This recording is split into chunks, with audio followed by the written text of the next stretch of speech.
ताम्रध्वज साहू महासमुंद बिलासपुर के प्रभारी मंत्री होंगे। रविंद्र चौबे को रायपुर और रायगढ़ की जिम्मेदारी दी गई है, तो मोहम्मद अकबर को दुर्ग और बालेद की जिम्मेदारी सौंपी है। मोहन मरकाम को एमसीबी और कोरिया की जिम्मेदारी मिली है। तो मंत्री बनाने के बाद मोहन मरकाम को जिले की जिम्मेदारी दी गई है। तो वहीं कबासी, लखमा, दंतेवाड़ा, बीजापुर, कोंडागांव, नारायणपुर और बस्तर, शिव कुमार डहरिया, अंबिकापुर, बलरामपुर, सूरजपुर और कोरबा की जिम्मेदारी। अनिला भेड़िया को कांकेर, धमतरी की प्रभारी मंत्री रहेंगी, तो गुरु रुद्र कुमार मुंगेली और सुकमा के प्रभारी मंत्री होंगे। जयसिंह अग्रवाल को जांजगीर चांपा, गौरेला, पेंड्रा, मरवाही और सक्ती का प्रभार दिया गया है। इसके अलावा उमेश पटेल बालोदा बाजार, सारंगढ़, जशपुर के प्रभारी मंत्री होंगे। तो अमरजीत भगत को राजनांदगांव, गरियाबंद की जिम्मेदारी दी गई है। मंत्री बनने के बाद मरकाम को पहली बार प्रभार दिया गया है।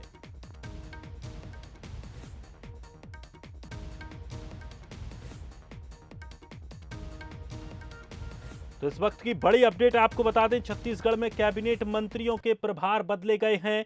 टीएस सिंहदेव को बेमित्रा कबीरधाम का प्रभार सौंपा गया है। ताम्रध्वज साहू को महासमुंद बिलासपुर के प्रभार दिए गए, तो वहीं रविंद्र चौबे को रायपुर और रायगढ़ की जिम्मेदारी दी गई है। मोहम्मद अकबर को दुर्ग, बालोद, मोहन मरकाम को एमसीबी और कोरिया की जिम्मेदारी मिली है। स्टेट एडिटर आदित्य नामदेव हमारे साथ जुड़ गए हैं। आदित्य जी, एक और बड़ी अपडेट निकलकर सामने आई है। लगातार जैसे जैसे चुनाव करीब आते जा रहे हैं, फेरबदल तमाम छत्तीसगढ़ में देखने को मिल रहे हैं। अब कैबिनेट मंत्रियों के प्रभार भी बदल दिए गए हैं। देखिए दिनेश जी, आज ऐसा लगता है कि देर रात तक ये सिलसिला जारी रहेगा। 35 राज्य प्रशासनिक सेवा के अधिकारियों की पोस्टिंग ऑर्डर जारी हुए, उनका प्रमोशन हुआ। दूसरा, फिर 6 वरिष्ठ आईपीएस अधिकारियों के तबादले हुए और अब देखिए मंत्रियों के प्रभार जिले बदल गए। सबसे महत्वपूर्ण यह है इसमें, मोहन मरकाम पहली बार मंत्री बने, उनको 2 प्रभार के जिले उनको दिए गए। मोहन मरकाम को एमसीपी, जिसे मनेन्द्रगढ़, चिरमिरी, भरतपुर कहते हैं, और कोरिया। दूसरी महत्वपूर्ण चीज ये है कि डिप्टी सीएम त्रिभुवनेश्वर शरण सिंहदेव, जिन्हें हम टीएस सिंहदेव के नाम से जानते हैं, उनके प्रभार में कोई परिवर्तन नहीं। पहले भी बेमेतरा था, कबीरधाम था, अभी भी वही दिया गया है। इसमें जो बदलाव हुआ है, देखिए जयसिंह अग्रवाल को बिलासपुर से काफी नाराजगी थी, बिलासपुर से हटाकर उन्हें मुंगेली और माफ कीजिएगा जयसिंह अग्रवाल को जांजगीर चांपा, गौरेला, पेंड्रा, मरवाही और सक्ती दिया गया। एक और उसमें बदलाव हुआ है, शिव कुमार डहरिया, जो पहले बदलाव उनका दूसरा था, उनको दूसरी जगह दिया गया था। आप प्रेम साय सिंह टेकाम आपको याद होगा, जो मंत्री पद से हटाया गया, उनके पास पहले कोरबा जिला था। अब शिव कुमार डहरिया को, कोरबा बहुत महत्वपूर्ण जिला है, कोरबा उनको इंक्लूड किया गया। तो कुल मिलाकर कुछ के बदलाव किए गए और कुछ नए लोगों को एडजस्ट की। मोहन मरकाम के आने के बाद ये लिस्ट बहुत प्रतीक्षित थी कि बहुत जल्दी आएगी, आज लिस्ट आ गई है। निश्चित तौर पर बड़ा बदलाव हुआ है, लेकिन हाँ, टीएस सिंहदेव का कद बढ़ेगा ऐसा हमने सोचा था, लेकिन वही 2 पुराने जिले हैं। डिप्टी सीएम बनने के बाद भी प्रभार के जिले और लग रहा था कि 2-4 जिले और बढ़ेंगे, लेकिन नहीं बढ़े हैं।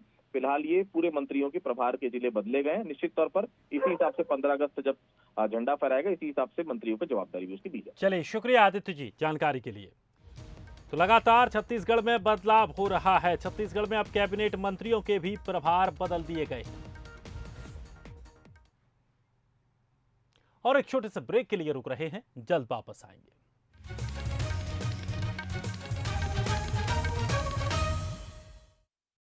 चलो बताता हूँ मेरे टेस्टी खाने का सीक्रेट। एवरेस्ट कसूरी मेथी, मेथी मटर हो या आलू गोभी, पुलाव हो या आलू पराठा, हर खाने में थोड़ी सी एवरेस्ट कसूरी मेथी डालें और लाजवाब खुशबू और टेस्ट पाएं।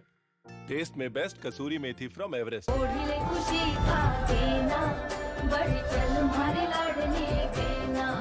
ऐसे बनती है पुदीना चटनी। मैं बनाती हूँ आधे बाउल दही में 4 चम्मच MDH चटनी पुदीना मसाला डाला, अच्छे से स्टर करो और पुदीना चटनी तैयार। पकौड़े के साथ में डिप करके खाओ, है ना असली पुदीना चटनी इंस्टेंट। क्या आपने ट्राई किया? MDH चटनी पुदीना मसाला।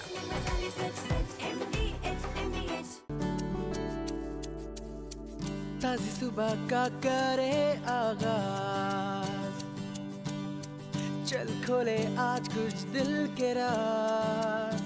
गीत गुनगुनाए आज सांची के साथ, कर सांची संग ही शुभ शुरुआत। सुबह हो या शाम, बस सांची ही नाम। भरोसेमंद दूध और विश्वसनीय डेयरी उत्पाद। खाने का टेस्ट बढ़ाने के लिए एवरेस्ट किचन किंग। दम आलू हो या भिंडी मसाला, पनीर कोफ्ता हो या कढ़ाई सब्जी, हर खाने का टेस्ट बढ़ाने के लिए एवरेस्ट किचन किंग। टेस्ट में best, kitchen king from Everest. आइए हेपेटाइटिस को समझें एवं जानें। हेपेटाइटिस बी एवं सी फैलता कैसे है? असुरक्षित इंजेक्शन के उपयोग से, गोदना एवं कान नाक छिदवाने के लिए संक्रमित सुई और स्याही के उपयोग से, व्यक्तिगत उपयोग की वस्तुओं को साझा करने से, संक्रमित यौन संबंध से, संक्रमित रक्त और रक्त उत्पाद के संपर्क में आने से। हेपेटाइटिस बी एवं सी से बचाव, इंजेक्शन और रेजर ब्लेड को एक बार ही उपयोग में लाएं। रक्त या रक्त उत्पाद पंजीकृत ब्लड बैंक से ही लिए जाएं। सभी नवजात को हेपेटाइटिस बी का जन्म खुराक आवश्यक रूप से दिया जाना चाहिए। नवजात को हेपेटाइटिस संक्रमण से बचाने के लिए सभी गर्भवती महिलाओं को हेपेटाइटिस बी की जांच करवानी चाहिए। हेपेटाइटिस बी धनात्मक माता से जन्म लिए नवजात शिशु को हेपेटाइटिस बी इम्यूनोग्लोबिन जन्म खुराक के साथ 24 घंटे के भीतर दिया जाना चाहिए। पीलिया के लक्षण दिखने पर उपचार हेतु निकटतम शासकीय स्वास्थ्य केंद्र से संपर्क करें। स्वास्थ्य एवं परिवार कल्याण विभाग, छत्तीसगढ़।